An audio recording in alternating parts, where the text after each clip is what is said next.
We're in for a great session, another great session. Welcome to TRF Tuesday. This is the Trauma Research Foundation's weekly mini workshop series from bright and diverse voices in body-based healing practices. It's a chance every week to refresh by connecting to yourself. Please subscribe if you're watching on YouTube. It tells YouTube this content is valuable and they'll show it to more people. We'll do our best to take questions at the end of the session, so feel free to drop them in the chat. We're so happy you're joining us for the Meditate with Michael series. Today's session is called Discernment and Wise Choice, and it's my very great pleasure to introduce you to our presenter. Michael Lee is the founder of Phoenix Rising Yoga Therapy and a world-traveled conference presenter, author, and teacher. His work is based on the essence of yoga and mindfulness practices that have relevance in today's world for supporting greater emotional and mental well-being and personal transformation. Michael is the author of the books Phoenix Rising Yoga Therapy, Bridge from Body to Soul, and Turn Stress into Bliss. He is also a contributing author to the American Psychological Association published book, Beyond Talk Therapy. Michael has been a keynote speaker at several international yoga therapy and integrative health conferences. We're so happy to have you here today, Michael. Take it away. Thank you so much, Mary. Beautiful to be here. Wonderful to be here. Thank you, everyone. This is the third of the series of 4 meditation classes that I'll be leading for you. And today we've got the theme of choice and discernment as our focus. So I want to spend a little bit of time, first of all, talking about this theme, or really 2 themes, but they go together, choice and discernment. And then we'll get right into the meditation, and I'll guide you in a practice that will be geared and leaning a little towards the whole concept of choice and discernment. So usually in our normal, so to speak, mind-oriented world, when we get told that we need to make better choices, or we need to discern more wisely, we usually try to do what? We try to figure it out, right? And there is a saying that says everything is figure-outable, and that's true. But figuring it out can take a long time, particularly if it's those kinds of decisions that are real life-changing or life-enhancing kind of choices that we might be wanting to make. For example, how do I want to spend every day of the rest of my life? What do I want to be doing with my time? And who do I want to be in partnership with in my life? Where am I going to land on that one, right? And these things are really not all that figure-outable. Yes, there's certain rational concepts that can be applied, but generally we rely much more on what I would call our inner knowing. You've all heard of the love at first sight. What's that? Well, it's just something that happens. It's not really explainable. Someone said, I just had a hunch that I had to go do this, or I had to pick up the phone and make this call. It was just the right thing to do. Those kind of choices that we make in our life, and often they're the right ones, are usually driven from another place. They're driven from a knowing that is really beyond the mind, beyond the mind's knowing. And neuroscience research is telling us there's a lot of credibility to this. Intuition isn't such a hocus pocus thing anymore. Intuition is real. People do intuit certain things, and there's a level of communication that happens beyond just figuring things out with our mind. Now, what we've discovered over the years, and also what the ancient practices tell us, that wisdom, there's a great saying. It says, knowledge comes from what you know. Knowledge is determined from what you know. Wisdom, on the other hand, is determined from what you let go of, right? You've probably all heard the story of the empty teacup, where the Zen master had the cup of tea, and he's having this gentleman come to find out all about, how to do life right, how to get all the wisdom in one sitting with the Zen master. And so he pours a cup of tea for this guest, and he's pouring and pouring. He fills the cup up, and he keeps pouring, and the cup is overflowing. And he keeps pouring, and the guest says, no, stop, don't fill the cup anymore, it's already full. And the Zen master says, yes, he said, and I can't fit any more knowledge, any more wisdom into it because it's full. If you want wisdom, you have to empty your cup. So he's basically saying, throw away all the stuff you know and just be empty. So we're not going to quite go there today, but I am going to invite you into exploring the empty spaces a little more in your experience of meditation. I like to think of the empty spaces in meditation as like an empty chalkboard. So in order to have new things appear on the chalkboard, we have to first of all basically clean it and make it empty. And so that's not such an easy practice. It's probably one of the most difficult in meditation because there's so much wants to get on that chalkboard, so much wants to come. But of course, the thing is not to obsess about that. Don't push it away, but at the same time, don't grab onto it. And so I'll be guiding you in that kind of an approach. Right? We'll use the breath to begin with as a focusing. The breath is always the beginning part of most meditations that I lead because it's a great anchor. If you have difficulty with the breath, you can use something else, and probably the next best go-to is body sensations. But don't obsess with any. Just focus on your body, the feelings in your body, and let your focus shift from one to another. I'll guide that a little bit as well as the breath, so we can have both. And if one of them works better for you than the other, then stay with that. But if you can focus on the breath, it's really a great anchor as long as it doesn't cause you any distress or concern. Okay, so let's begin. First of all, your seat. Make sure that you have a seat that is, first of all, comfortable, but not so comfortable that you slump. You need to be a little bit upright. And you can be standing, sitting, or lying, that's okay. But if you are sitting, sit with the spine just a little bit elongated, but not strained. Just a lengthening, soft lengthening of the spine. And then begin to focus on your breath. And you can lightly close your eyes, or if you don't like to close your eyes, you can look downwards toward the floor in front of you. Let your hands be somewhere in your lap. And they can be either up or down, whichever feels best, but kind of soft and not needing to be clenched fist or anything like that. They can just be resting in your lap.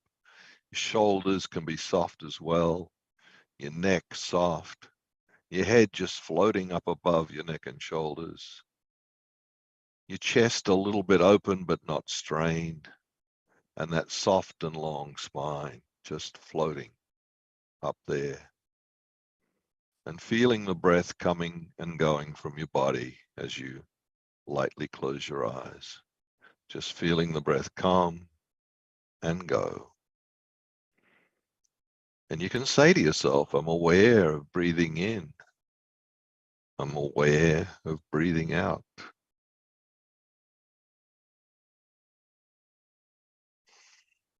Some people like to count breaths, and if that works for you, you can do that. I'm aware of breathing in. I'm aware of breathing out. 1. And continue going. If you get mind goes off somewhere when you get to about 3 or 4, just come back and start at 1 again. You can always start over. Anything in life, you can always start over.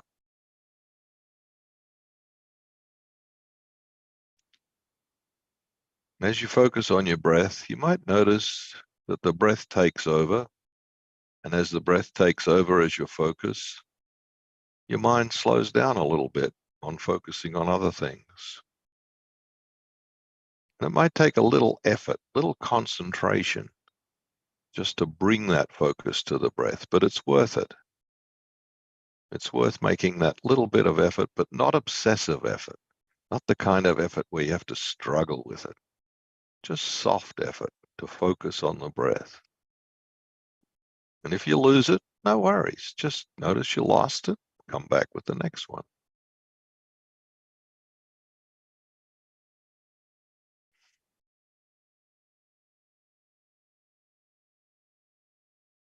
I'm going to not talk for 3 or 4 breaths now and just let you focus on your breath for the next 3 or 4 breaths. And see if you can just keep the focus there for 3 or 4 breaths. Just the breath, nowhere else.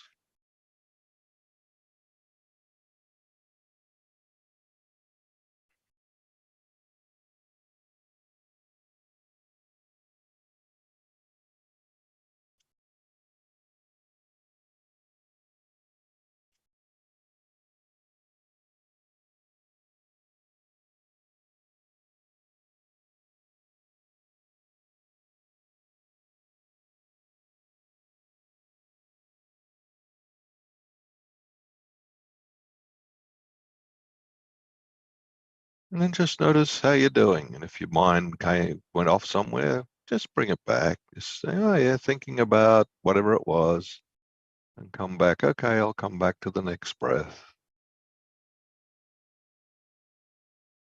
You might like to also be aware of body sensations. There might be sensations in your body, but again, don't obsess about any one.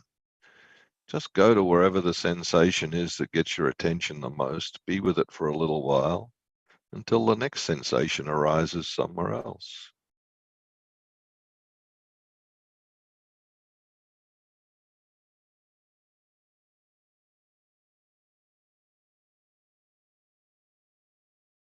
Or you can just focus on the breath. It's somewhat easier.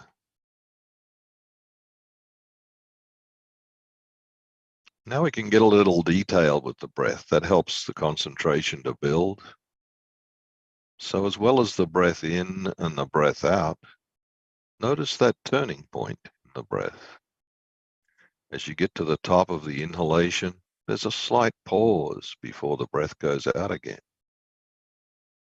Just inhabit that pause without making it any longer or shorter. Just inhabit it. And the same at the bottom of the breath. Similar pause.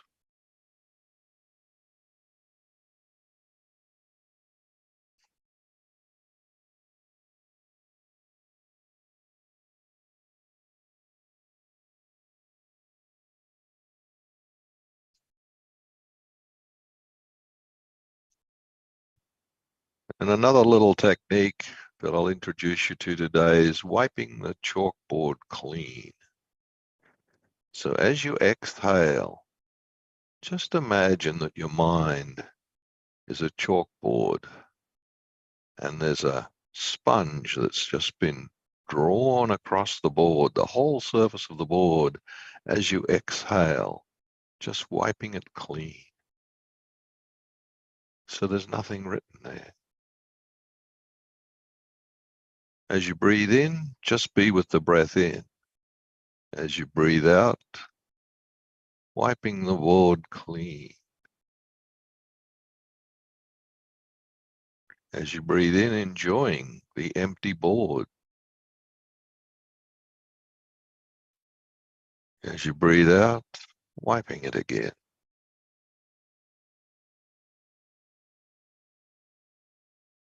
Notice the wiping is soft and gentle, not aggressive, no harshness needed. Just a soft wiping away whatever might be getting written there, letting it be clean.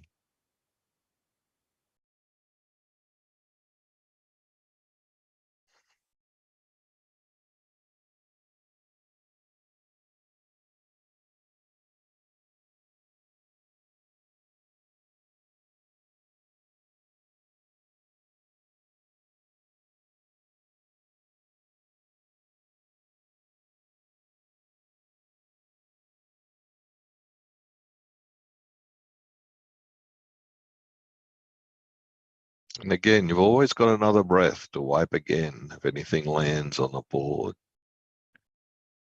So it doesn't matter if something gets written there, a thought comes to grab your attention.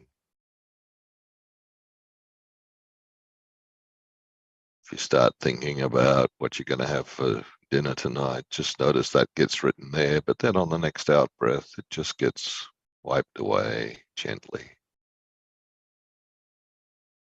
Or any other thought that might come.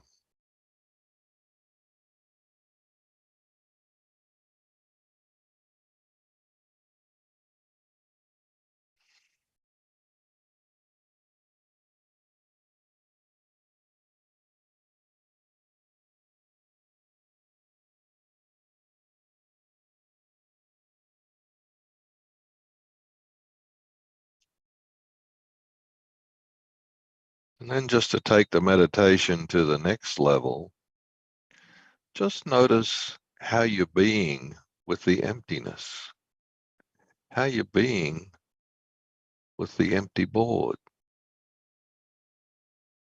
how it feels, if it's there, or if it's not, how you feel if it's not. And just be with whatever the feeling is without needing to do anything with it.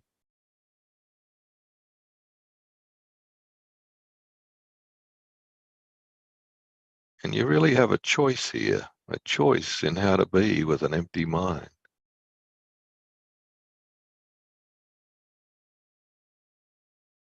How to be with stillness.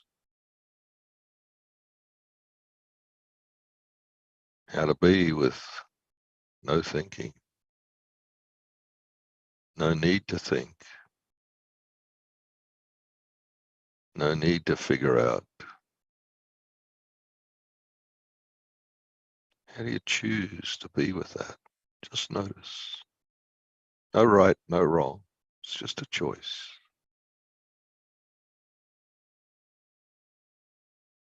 One choice is just to let it be. Let there be emptiness.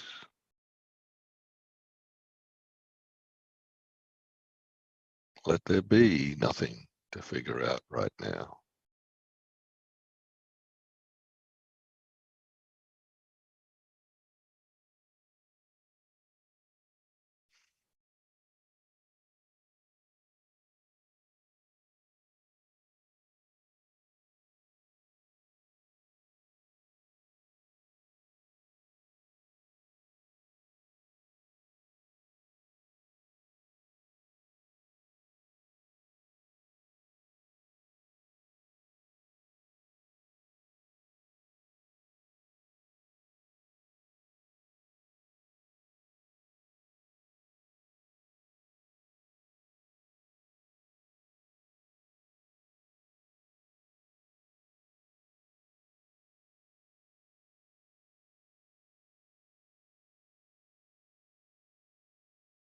Notice if you still have the empty board or if stuff gets written. And again, just take the sponge on the next out breath. Choosing the emptiness, the empty board.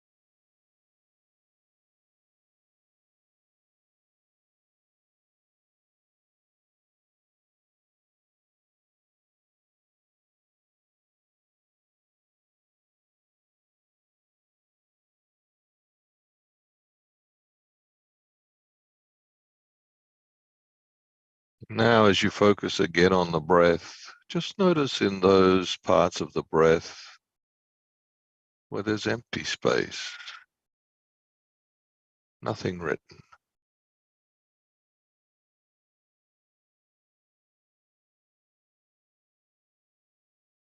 And notice also when thoughts crop up, when stuff does get written.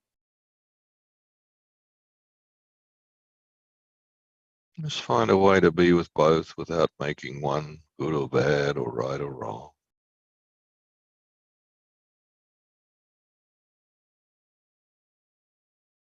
But maybe discerning your preference. Where do you prefer to be right now? Where do you choose to be right now? Busy mind or empty mind?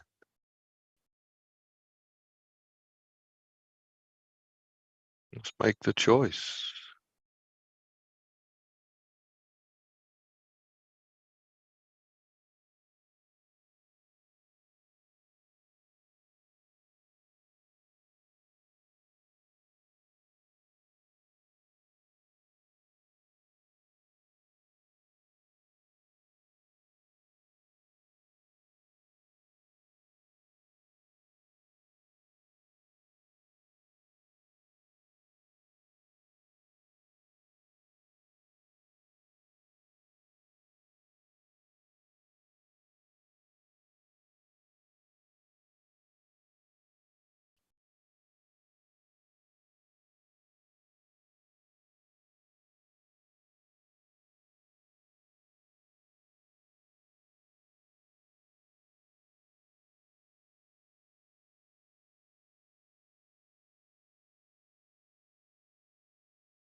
Now, as you end the out breath, perhaps embrace the emptiness at the end of each out breath. Now, a little more familiar with that empty space. Perhaps it feels a little more like home. Home with the emptiness.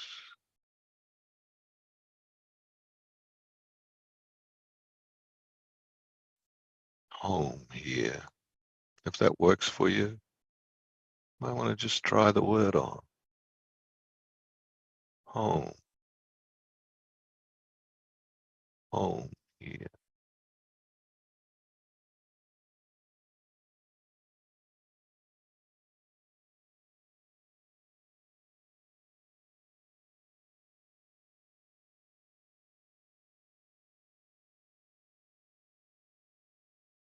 Then bring a hand up to your chest. Left hand or both hands. Right hand, doesn't matter. Just bring a hand to your chest and feel for that soft spot in your chest.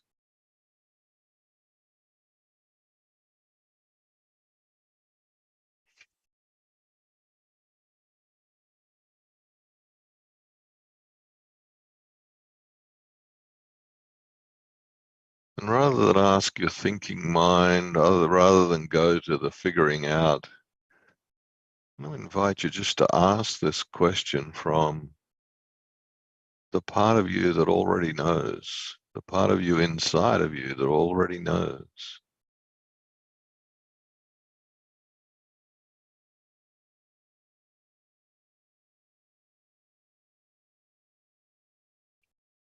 And just simply ask yourself, what is the choice that matters right now? What is the choice that matters? The choice for what?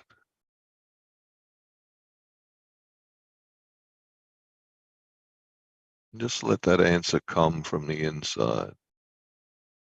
Not like you have to figure it out. You already know. Let your body tell you.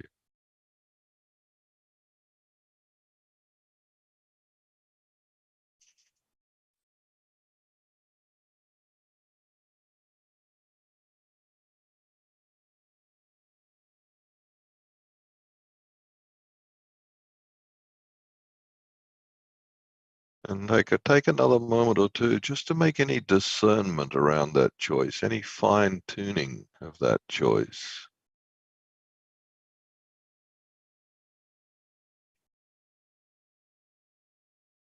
This choice that is kind of important for my life right now. Perhaps a direction I need to go, or something I need to give myself, or something I need to let go of. Whatever it is, just notice it. Just let it be there without having to figure it out all the way. But discern perhaps the subtle flavor of it. Just feel it a little bit more. Get a little more discernment around it. Perhaps a little wisdom around how you might want to be with it.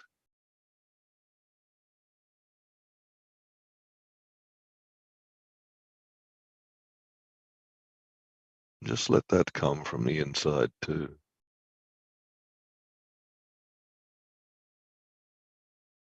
And take a breath, let it go. Let your hand come down.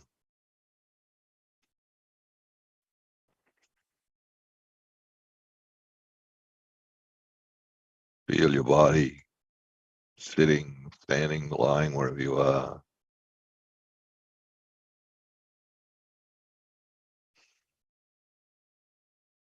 Take a moment just to celebrate any clarity that might have come to you through this practice today.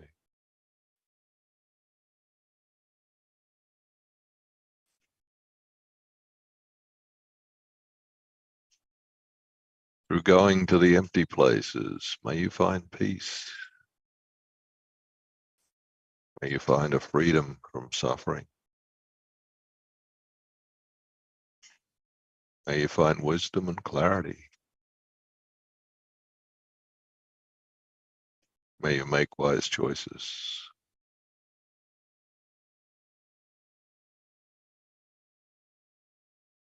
And may all beings find freedom.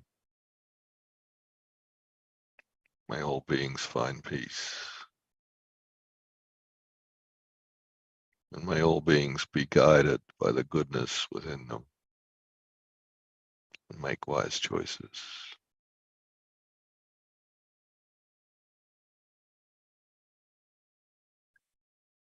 I thank you for being present for the meditation, and when you feel ready, you can open your eyes and come back. And if you have any questions, I went a little longer than I intended, but I think we still got a few minutes for questions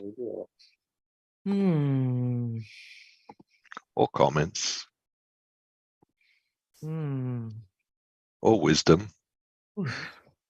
Thank you, Michael. I'll say personally, I really liked the visualization of the chalkboard. It was really helpful. And there was one maybe you could just briefly mention it, because you spell it out much better than I can. But last time we did this, we were talking about a train going by and like having that be the thing that sort of wipes Yeah. a long time. It was really helpful. Yeah, that's another good one, Pat. I often think of the thoughts that come, and thoughts will come. Like, I'm going to generate thoughts because I'm in my thinking mind 99% of my life, waking life, So it's just natural for that traffic to be there. So I like to think of it as just putting the thought on a train, but not getting on with it. Like, I'll be gentle with it. I'll give it recognition, but I'll put it on the train and let it disappear. But don't jump on the train with it. Yeah. And the chalkboard is a good one too, because it's just like, and if stuff comes up, it gets written there, you can wipe it off again. You come back to the next breath. Yeah. So it's not about fighting with yourself. It doesn't help to fight yourself with meditation. It helps to be gentle with yourself. Yeah. Yeah, I like the reminders. You don't have to solve the problem. You notice your mind is drifting. That's okay. Just come back. I liked all the prompts. It was really helpful. Thank you. Yeah. The thing that I think I'd encourage people to do is begin to trust that knowing. Like, the more you meditate, even if you only meditate for 10 minutes a day, end each meditation with what's here and what matters. And the hand of the chest is a great way to do that, I find. It's just like, what's here and what's really important? What's the big choice? What's the big question? Why does it matter? What matters to me right now? Yeah. And we often we begin to discern all the busy noise, all the noise from what really matters. Yeah. And that's clarity, that's wisdom. That's a great addition. Someone was asking, can you just clarify when you mentioned the difference between knowledge and wisdom? Yeah.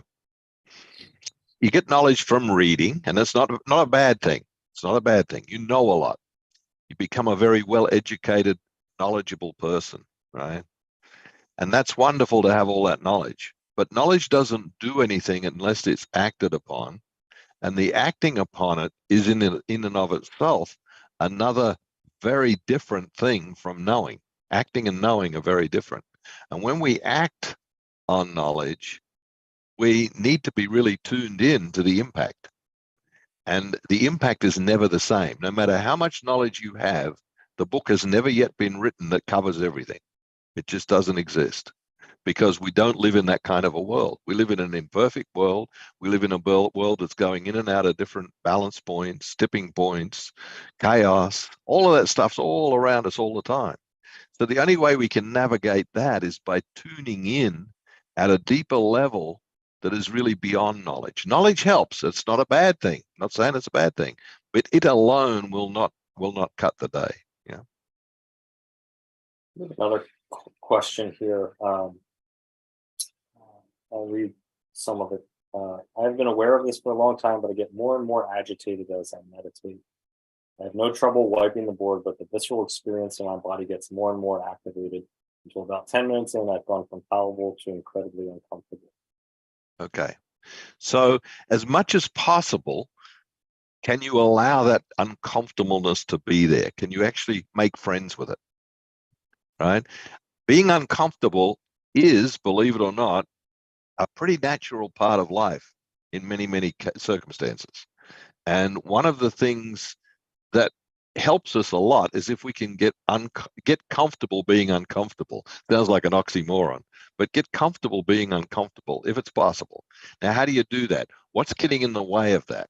Well, what's getting in the way of that oftentimes is judgment. The judgment that it's not okay to be uncomfortable. So then we notice the judge. Okay, let the judge go. The judge doesn't need to be here. Being uncomfortable, it's part of life. If I go out in the snow with bare feet, I'm going to be uncomfortable.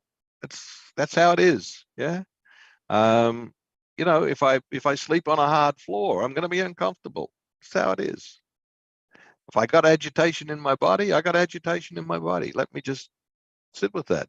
Let it be there for a bit, right? Yeah. They add to it that they have to shake it off. Okay, so if that works for you, yeah, if it really does work to get up and shake, that's fine. Go for it. Yeah. If that helps, and then sit down and try and start again. Yeah. If that helps, sometimes that is needed, right? Sometimes we do need to do something. The other thing to do is often get grounded. So you might try just putting your feet a little more firmly into the floor and letting yourself feel the floor underneath you as a support, like you got an anchor for your feet and you're really grounded in your body. But yeah, if shaking it off works, go for it. Yeah. That's really helpful. Oh, thank you. Thanks for teaching us to empty and let go, to make way of what we know, to make a little room for wisdom. What's there, what needs to come there. Yeah. Make room for the wisdom. Absolutely. Yeah, that's wonderful. Thank you. Thank you. We really look forward to next session, which will be our last session with you. That's right. So sad. To our audience, thank you so much for taking time out of your day to connect to yourself and to enjoy this weekly refresher with us. We're so happy you're here, whether you're new to TRF or you've been part of our community for years. You can find all the past sessions of Michael's series and all of our TRF Tuesday series in the Somatic Library, which is under the Resources tab on our website. There's a link in the chat now for you to offer feedback about this series. We'd love to hear from you. Behind the scenes is Pat Murray and Star Muhammad. I'm Mary Frangie. We thank you for being here, and we'll see you next time.